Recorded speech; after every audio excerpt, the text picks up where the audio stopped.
Hey everyone, welcome back to my YouTube channel and I hope you all are doing great. So आज की video है, बहुत छोटी video होने वाली है जो कि केवीएस इंटरव्यू के रिगार्डिंग है, जिसमें आपको अपना इंट्रोडक्शन कैसे देना है वो पॉइंट्स मैं आपको इसमें बताऊंगी, क्योंकि इंट्रोडक्शन 1 मिनट जितना कम टाइम में दे सको अच्छा है और पॉइंट्स अच्छे अच्छे होने चाहिए जिसमें आप अपने अपने आप को इंट्रोड्यूस कर सको. तो let's get started. First of all ये जान लो कि जब भी आप एक रूम में एंटर करते हो तो आपको क्या बोलना है. तो फर्स्ट वो आपको बोलना है कि या तो आप मे आई कम इन सर और मैडम बोल सकते हो, या मे आई कम इन बोल सकते हो, या फिर आप प्लीज़ भी लगा सकते हो, नो प्रॉब्लम. तो आप कहोगे मे आई कम इन सर और मैडम. प्लीज़ भी लगा सकते हो, नहीं लगाना है तब भी ठीक है. नेक्स्ट है ग्रीटिंग.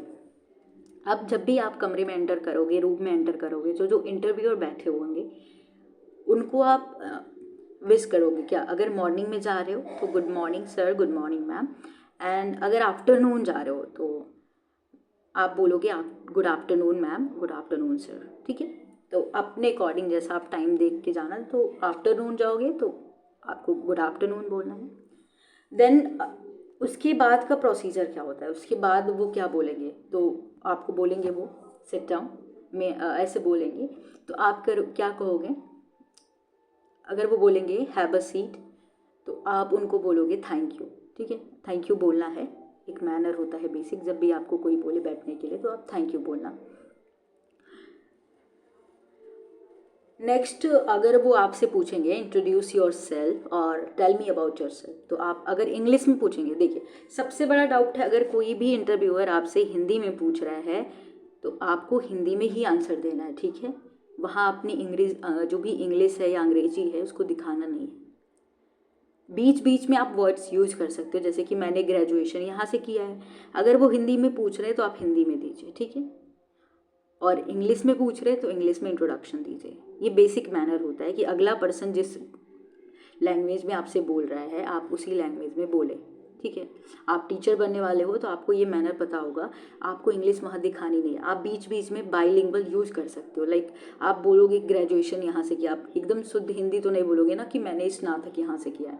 तो ये याद रखना अपने माइंड में. अगर वो हिंदी में अगला पर्सन आपसे इंटरव्यूअर पूछ रहा है हिंदी में तो आप हिंदी में ही बताएंगे. ठीक है.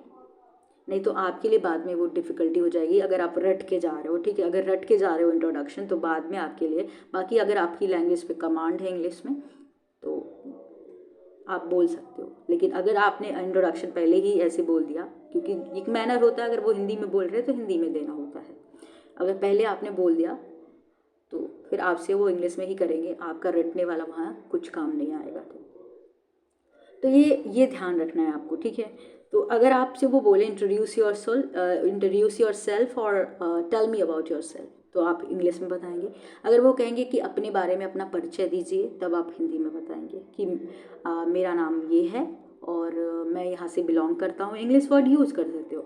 मैंने ग्रेजुएशन यहाँ से किया है, मैंने बीएड या डीएलएड यहाँ से किया है, मैंने सीटेट इस साल में क्वालिफाई किया है, ये सब बताओगे. लेकिन इंग्लिश में पूछेंगे तो बेसिकली इंग्लिश वाले में ही सबको प्रॉब्लम हो रही है.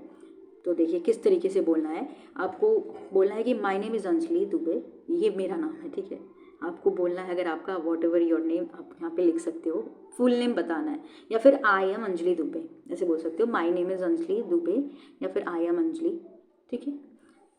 फिर आप जहाँ से बिलोंग करते हो कि I am from Gorakhpur Uttar Pradesh and I have done my schooling from Gorakhpur. Later on I move to Delhi for my higher education. एक पॉज लेना है, ऐसे नहीं कि आप एकदम स्पीड से बोलेंगे. ठीक है. रटने वाला नहीं लगना चाहिए. Then I did my BSc in zoology honours from Gargi college, university of Delhi. I have completed my DLED और you can say diploma in elementary education, जिसका फुल फॉर्म होता है, या फिर आपने बीएड किया है. ठीक है. ये मैंने बस ऐसे बता दिया. अगर आपने बीएड किया है तो आप बोल सकते हो कि बैचलर इन या बीएड किया है, या फिर जो भी आपने किया है कोई और कोर्स किया है टीचिंग का, तो आप बता सकते हो कि आई have completed my DLED from diet या फिर कोई भी प्राइवेट इंस्टीट्यूट से किया है. तो आप वो डिस्ट्रिक्ट मेंशन कर सकते हो और देन आप स्टेट मेंशन कर सकते हो. नेक्स्ट जो आपका जो पीआरटी के लिए है, बेसिकली पीआरटी के लिए कि आपको सीटेट क्वालिफाई किया है किस साल में, तो कह सकते हो कि I have qualified CTET in 2021। Next, अगर आपके पास टीचिंग एक्सपीरियंस है, यानी आप में आपका जो डिग्री है वो बहुत ज़्यादा गैप हो गया है, जैसे कि आपने ग्रेजुएशन किया उसके बाद बहुत ज़्यादा गैप ले लिया, तो वो पूछ सकते हैं कि आपने इतना गैप क्यों, बीच में क्या किया। तो आप अगर बोल सकते हो हाँ, जिनका गैप नहीं वो नहीं बोल देंगे, टीचिंग एक्सपीरियंस मत ही बताइएगा जिनका गैप नहीं है कि बीच में उन्होंने बहुत साल बाद KVS का दिया है।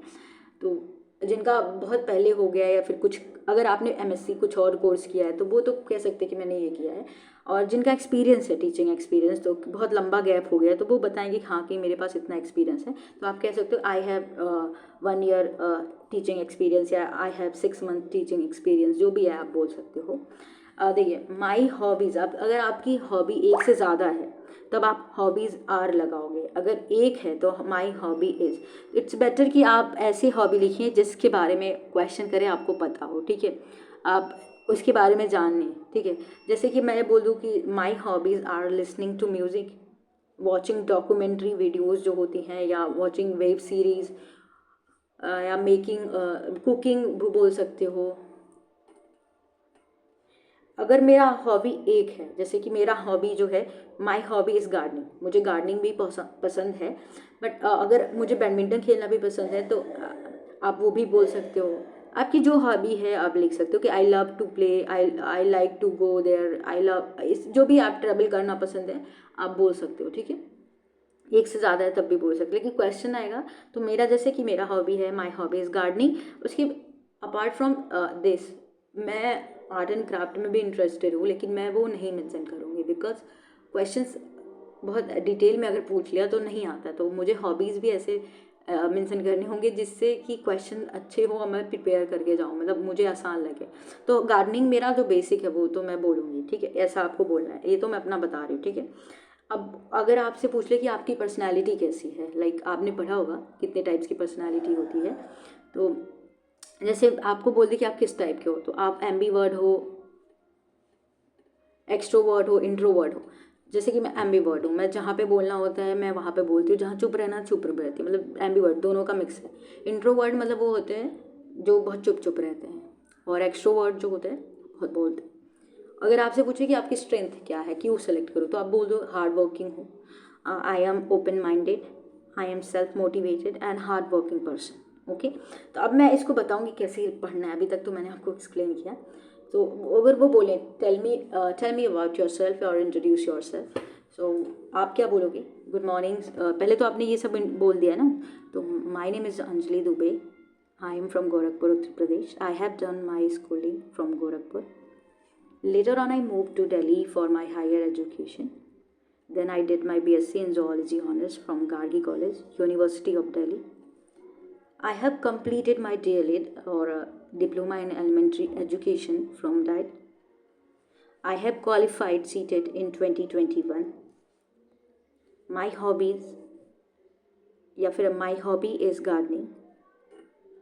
I am an open-minded and hard-working person. And last में आपको कंक्लूड करना है that's all about me, thank you, या फिर this is all about me, thank you. I hope आपको क्लियर हो गया होगा कि कैसे अपने आप को इंट्रोड्यूस करना है। एंड वीडियो पसंद आती तो please do like, share and subscribe.